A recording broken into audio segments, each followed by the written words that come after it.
नमस्कार दोस्तों, स्वागत है आपका आज के मुख्य समाचार में, जिसमें सबसे पहले और बड़ी खबर में आपको बताएंगे कि चीन को चारों ओर से घेरने की तैयारी, फिलीपींस के 4 सैन्य अड्डों पर तैनात होगी अमेरिकी सेना। दूसरी खबर में जिक्र होगा कि एलएसी पर अब चीन की हर चाल होगी ध्वस्त। अरुणाचल में मोदी सरकार बनाने जा रही 78 किलोमीटर लंबी सड़क, जानिए ये क्यों है अहम। साथ ही तीसरी ब्रेकिंग न्यूज में आपको बताएंगे कि पूरी दुनिया में बचा भारतीय प्रधानमंत्री का डंका, बाइडेन मैक्रो सुनक को पछाड़ सबसे लोकप्रिय बने नरेंद्र मोदी। चौथी खबर में आपको बताएंगे कि जयशंकर ने कहा कि G20 की अध्यक्षता के दौरान भारत ग्लोबल साउथ की चिंताओं को रखेगा।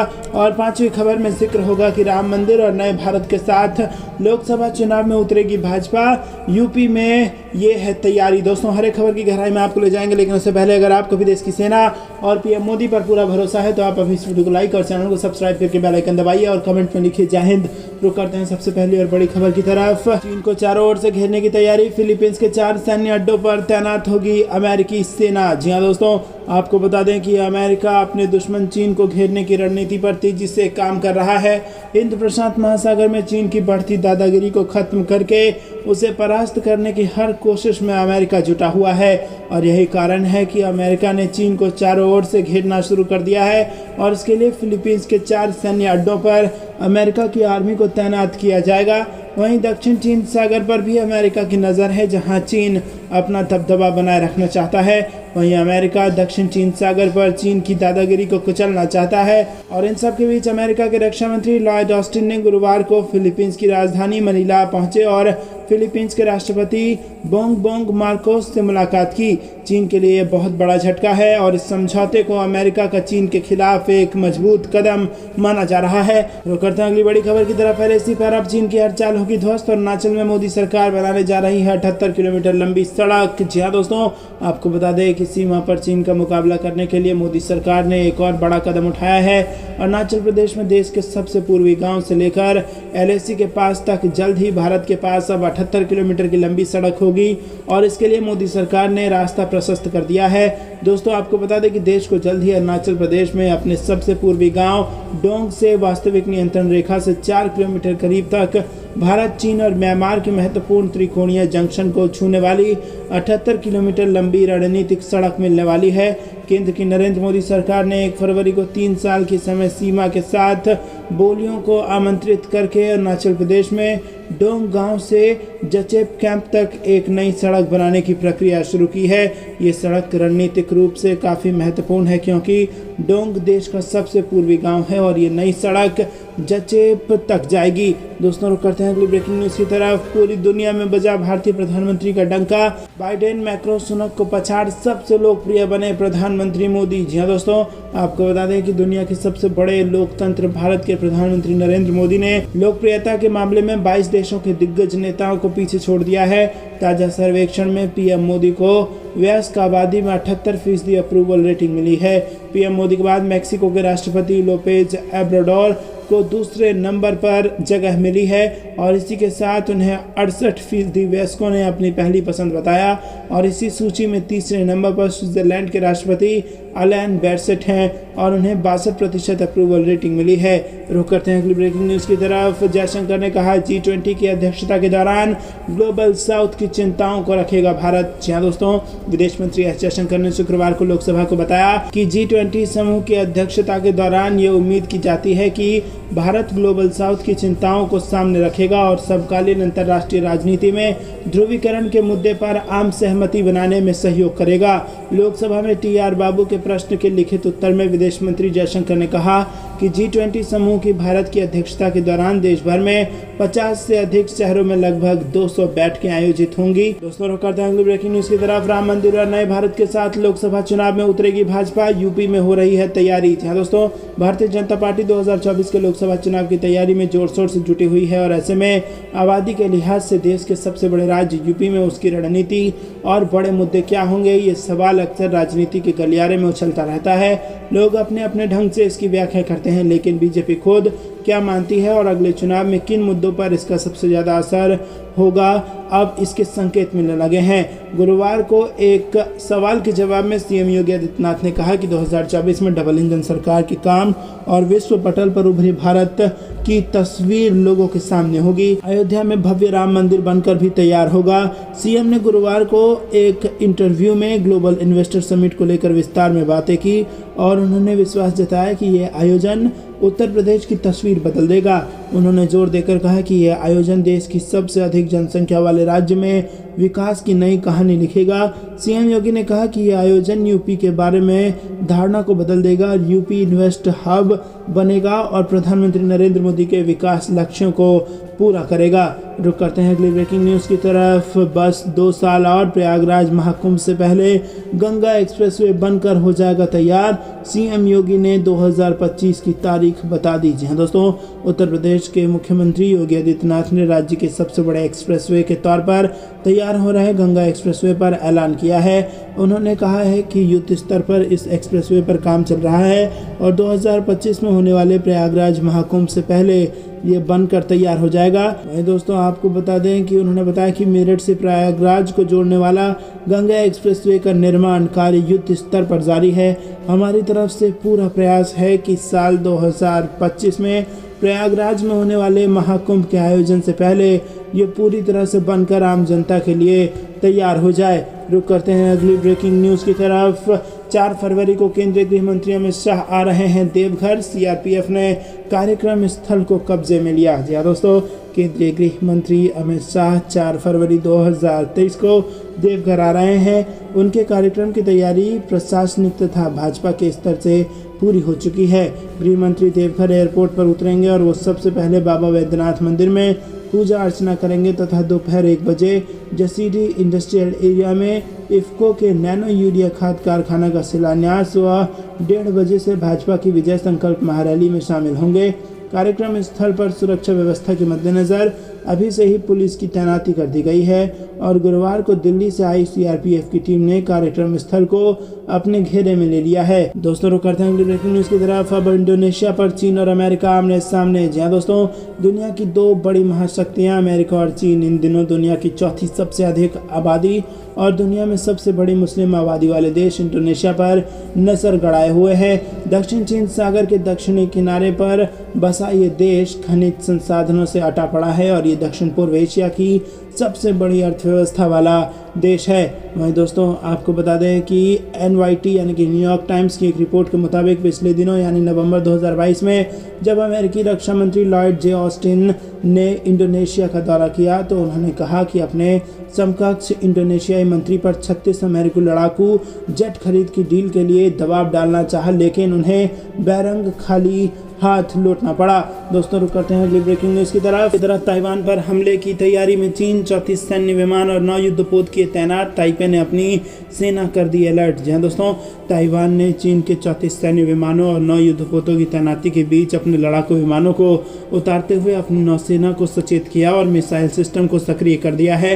ये तैनाती ऐसे वक्त हुई है जब चीन ने ताइवान के खिलाफ संभावित नाकाबंदी या हमले की तैयारी बढ़ाई है, जिससे ताइवान के प्रमुख सहयोगी अमेरिका की चिंताएं भी बढ़ गई हैं। पिछले महीने एक पत्र में अमेरिकी वायुसेना के जनरल माइक मिनीहान ने अधिकारियों को 2025 में ताइवान को लेकर अमेरिका चीन संघर्ष के लिए तैयार रहने का निर्देश दिया था।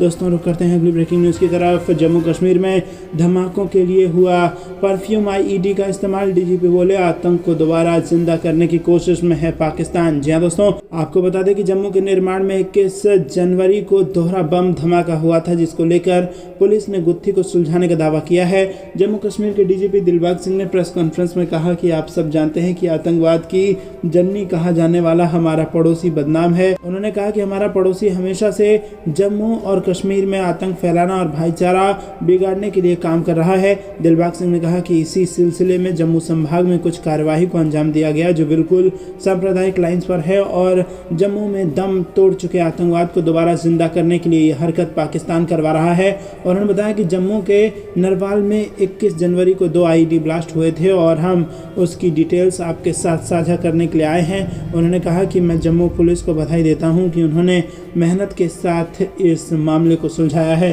रुक करते हैं अगली ब्रेकिंग न्यूज़ की तरफ। ताइवान के चारों ओर अभेद्य किला बना रही अमेरिकी सेना चीन से छिड़ने वाली है जंग। जी हाँ दोस्तों, आपको बता दें कि अमेरिकी मरीन कोर की नई यूनिट इन दिनों ताइवान के करीब मौजूद है और वो जल्द ही इस देश के करीब अपनी पोजीशंस ले लेगी।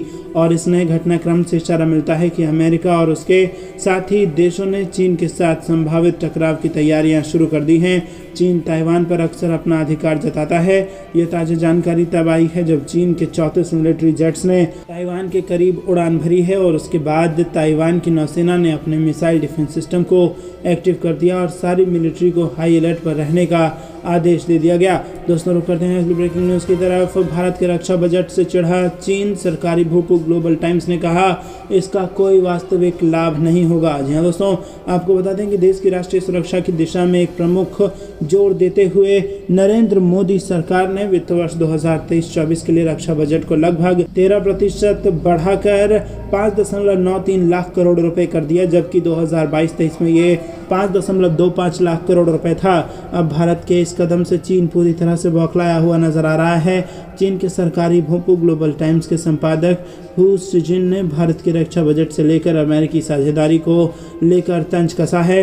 ग्लोबल टाइम्स और सोशल मीडिया के जरिए चीन के झूठे राष्ट्रवाद को भड़काने वाले हू सिजिन ने भारत के रक्षा बजट में बढ़ोतरी को लेकर निशाना साधा है। उन्होंने ट्विटर पर लिखा कि भारत का अंतिम लक्ष्य सीमा पर चीन से मुकाबला करना नहीं होगा, इसका कोई वास्तविक लाभ नहीं होगा। भारत की महत्वाकांक्षा हिंद महासागर को पूरी तरह से नियंत्रित करने और इसे भारत के अंतर्देशीय समुद्र में बदलने की है। रुक करते हैं अगली ब्रेकिंग न्यूज़ की तरफ। भारत अमेरिका के बीच जल्द हो सकती है बड़ी डिफेंस डील, एलएसी और हिंद महासागर में सुरक्षा होगी चाक चौबंद। जी हाँ दोस्तों, आपको बता दें कि भारत और अमेरिका के बीच $3 बिलियन की अहम डिफेंस डील जल्द हो सकती है और इस सौदे के तहत भारत को अमेरिका से 30 MQ-9B प्रेडिएटर ड्रोन्स मिलने हैं और इस डील से भारत की एलएसी और हिंद महासागर में निगरानी क्षमता बढ़ेगी और सुरक्षा चाक चौबंद हो सकेगी। दोनों देशों के बीच इस डील को लेकर बीते 5 सालों से बातचीत हो रही है। भारत के राष्ट्रीय सुरक्षा सलाहकार अजीत डोभाल भी अमेरिका के दौरे पर हैं और उन्होंने अमेरिकी अधिकारियों और वहां के राष्ट्रीय सुरक्षा सलाहकार जैक सुलिवन के साथ भी इस डील को लेकर बातचीत की है। दोस्तों रुक करते हैं अगली ब्रेकिंग न्यूज़ की तरफ। मौसम विभाग ने फरवरी में उत्तर पश्चिम भारत में सामान्य बारिश का जताया अनुमान। जी हाँ दोस्तों, भारतीय मौसम विज्ञान विभाग यानी IMD ने बुधवार को कहा कि उत्तर पश्चिम भारत में फरवरी में सामान्य बारिश होने की संभावना है, जबकि क्षेत्र में शीतलहर चलने की संभावना कम है। IMD ने कहा कि पूर्वोत्तर और इससे सटे पूर्वी हिस्सों को छोड़कर देश के अधिकांश हिस्सों में न्यूनतम तापमान सामान्य से लेकर सामान्य से नीचे रहने की संभावना है। IMD के महानिदेशक M महापात्रा ने कहा कि फरवरी के दौरान प्रायद्वीपीय भारत के ज्यादातर हिस्सों में अधिकतम तापमान सामान्य से नीचे रहने की संभावना है। महानिदेशक ने प्रेस कॉन्फ्रेंस के दौरान कहा कि उत्तर पश्चिम भारत में इस साल फरवरी की बारिश का औसत सामान्य रहने की संभावना है और उन्होंने कहा कि फरवरी में शीतलहर चलने की संभावना भी बेहद कम है। दोस्तों रुक करते हैं अगली ब्रेकिंग न्यूज़ की तरफ। अमेरिका के विदेश मंत्री ब्लिंकन से मिलने आए NSA अजीत डोभाल और अहम मुद्दों पर हुई चर्चा। जी हाँ दोस्तों, भारत के राष्ट्रीय सुरक्षा सलाहकार अजीत डोभाल ने अमेरिकी विदेश मंत्री एंटनी ब्लिंकन से मुलाकात की है और दोनों के बीच हुई बैठक में वैश्विक और क्षेत्रीय मुद्दों को एक विस्तृत श्रृंखला पर चर्चा हुई। इस दौरान दोनों ने द्विपक्षीय रणनीतिक साझेदारी को गहरा करने पर प्रतिबद्धता जताई है। ब्लिंकन इससे पहले इसराइल और मिस्र समेत पश्चिम एशिया के दौरे पर थे और अमेरिका लौटते ही उन्होंने तुरंत डोभाल से मुलाकात की। दोस्तों रुक करते हैं अगली ब्रेकिंग न्यूज़ की तरफ। कतर में आर्थिक संकट के बीच हाहाकार, शहबाज शरीफ ने पाकिस्तान के कब्जे वाले कश्मीर के लिए लिया ये फैसला। जी हाँ दोस्तों, आपको बता दें कि गले तक कर्ज में डूबे और कंगाल हो चुके पाकिस्तान ने पाकिस्तान के कब्जे वाले कश्मीर यानी कि POK के लोगों के लिए बिजली सब्सिडी खत्म करने का ऐलान किया है। एक नोटिफिकेशन जारी करते हुए पाकिस्तान की शहबाज शरीफ सरकार ने तत्काल प्रभाव से POK के नागरिकों को दी जाने वाली बिजली पर सब्सिडी समाप्त कर दी है और इसी के साथ पाकिस्तान के अवैध रूप से कब्जे वाले क्षेत्र के लिए पुरानी टैक्स दरों को रद्द कर दिया गया है। पाकिस्तान की स्थानीय मीडिया रिपोर्ट के मुताबिक पाकिस्तान सरकार आने वाले समय में POK के लोगों के लिए कुछ और कड़े फैसले ले सकती है। सियासत एडिट की रिपोर्ट के मुताबिक POK के लिए एक तरफा समझौते का मसौदे की समीक्षा हुई है। दोस्तों रुक करते हैं अगली ब्रेकिंग न्यूज़ की तरफ। भारत US के रिश्ते होंगे और मजबूत, बाइडेन ने PM मोदी को दिया वाशिंगटन आने का न्योता, अभी तारीख कंफर्म नहीं। जी हाँ दोस्तों, अमेरिका के राष्ट्रपति जो बाइडेन के आमंत्रण पर प्रधानमंत्री नरेंद्र मोदी इस साल गर्मियों में अमेरिका की यात्रा कर सकते हैं। मिली जानकारी के मुताबिक माना जा रहा है कि बाइडेन ने PM मोदी को देश की राजकीय यात्रा के लिए आमंत्रित किया है। सूत्रों के नाम न जाहिर करने की शर्त पर बताया कि इस निमंत्रण को सैद्धांतिक रूप से स्वीकार कर लिया गया है और दोनों पक्षों के अधिकारी अब पारस्परिक रूप से यात्रा की संभावित तारीखों पर चर्चा कर रहे हैं। सूत्रों ने बताया कि अभी योजना पर चर्चा प्रारंभिक चरण में है और भारत इस साल G20 की अध्यक्षता कर रहा है। भारत इस साल G20 से संबंधित कई कार्यक्रमों की मेजबानी कर रहा है, जिसके तहत सितंबर में एक शिखर सम्मेलन होगा जिसमें अन्य लोगों के साथ बाइडेन भी हिस्सा लेंगे। रुक करते हैं अगली ब्रेकिंग न्यूज की तरफ। बजट पर पीएम मोदी ने दी प्रतिक्रिया, कहा बजट से मजबूत नींव का होगा निर्माण। जी हाँ दोस्तों, आपको बता दें कि यहाँ पर बजट पर अपनी प्रतिक्रिया देते हुए प्रधानमंत्री नरेंद्र मोदी ने बयान दिया और अपने बयान में कहा कि बजट से मजबूत नींव का निर्माण होगा और साथ ही उन्होंने कहा कि बजट से हर वर्ग का सपना पूरा होगा। आगे अपने संबोधन में पीएम मोदी ने कहा कि अमृतकाल का पहला बजट विकसित भारत के निर्माण की मजबूत नींव रखेगा। ये बजट गरीब, मध्यम वर्ग, किसान सहित आकांक्षी समाज के सपनों को पूरा करेगा। आम बजट 2023 पर पीएम मोदी उन्होंने कहा कि परंपरागत रूप से अपने हाथों से देश के लिए मेहनत करने वाले विश्वकर्मा इस देश के निर्माता हैं और पहली बार विश्वकर्मा के प्रशिक्षण और सहायता से संबंधित योजना बजट में लाई गई है। दोस्तों रुक करते हैं अगली ब्रेकिंग न्यूज की तरफ। बजट में डिफेंस सेक्टर के लिए 5.9 लाख करोड़ आवंटित। इंफ्रास्ट्रक्चर और आत्मनिर्भर भारत पर रहेगा खासा जोर। जी हाँ दोस्तों, केंद्रीय वित्त मंत्री निर्मला सीतारमण ने संसद में 1 फरवरी को आम बजट 2023 पेश कर दिया है और इस बजट में देश की सुरक्षा के लिए 5.9 लाख करोड़ आवंटित किया गया है, जो कुल बजट का 8% है। और इस बार रक्षा बजट में सरकार ने नए हथियारों की खरीद, सशस्त्र बलों के आधुनिकीकरण, रक्षा क्षेत्र से जुड़े इंफ्रास्ट्रक्चर और आत्मनिर्भर भारत पर खास जोर दिया है। बता दें कि पहले वित्त वर्ष 2022 के बजट में रक्षा क्षेत्र को कुल 5.25 लाख करोड़ रुपए आवंटित किए गए थे और ये सरकार के कुल बजट का करीब 13.31% और देश के कुल जीडीपी का 2.9% था। रक्षा बजट का करीब आधा हिस्सा सैन्य कर्मियों के सैलरी और पेंशन के मद में जाता है। वित्त मंत्री निर्मला सीतारमण ने कहा था कि कुल रक्षा बजट में से 1.63 लाख करोड़ रुपए यानी 31% सैलरी के लिए और 1.19 लाख करोड़ रुपए यानी 23% पेंशन के मद में खर्च होंगे। दोस्तों रुक करते हैं अगली ब्रेकिंग न्यूज की तरफ। बजट 2023 योगी सरकार की ओडीओपी योजना का पूरा देश में होगा विस्तार। निर्मला सीतारमण ने की इसकी घोषणा। जी हाँ दोस्तों, यूपी की योगी सरकार की महत्वाकांक्षी योजना वन डिस्ट्रिक्ट वन प्रोडक्ट को लेकर पूरे देश में अब इसका विस्तार होगा। बुधवार को संसद में बजट पेश करते हुए निर्मला सीतारमण ने इसे लेकर घोषणा कर दी। केंद्र सरकार के बजट में यूपी के किसी योजना को पूरे देश में चलाने की घोषणा प्रदेश के लिहाज से बेहद महत्वपूर्ण मानी जा रही है। वित्त मंत्री ने बजट पेश करते हुए घोषणा की है कि ओडीओपी को बढ़ावा देने के लिए हर सरकार की राजधानी में विशेष इंतजाम किए जाएंगे और इसके तहत राजधानी में अलग से भवन भी होंगे और माना जा रहा है कि अब यूपी में भी ओडीओपी को और ऊंचाई मिल सकेगी। रुक करते हैं अगली ब्रेकिंग न्यूज की तरफ। पाकिस्तान के पंजाब में भी तालिबान आतंक का साया, पुलिस थाने पर कर दिया अटैक। जी हाँ दोस्तों, पाकिस्तान में तालिबान का आतंक लगातार पैर पसार रहा है और अब तक अफगानिस्तान से सटे सीमांत प्रांत खैबर पख्तूनख्वा में ही तालिबान का आतंक था, लेकिन अब उसने पंजाब सूबे को भी अपने जद में ले लिया है। मंगलवार को पंजाब के मियांवली में तालिबानी आतंकियों ने एक पुलिस थाने पर हमला कर दिया और ताबड़तोड़ गोलियां चलाई।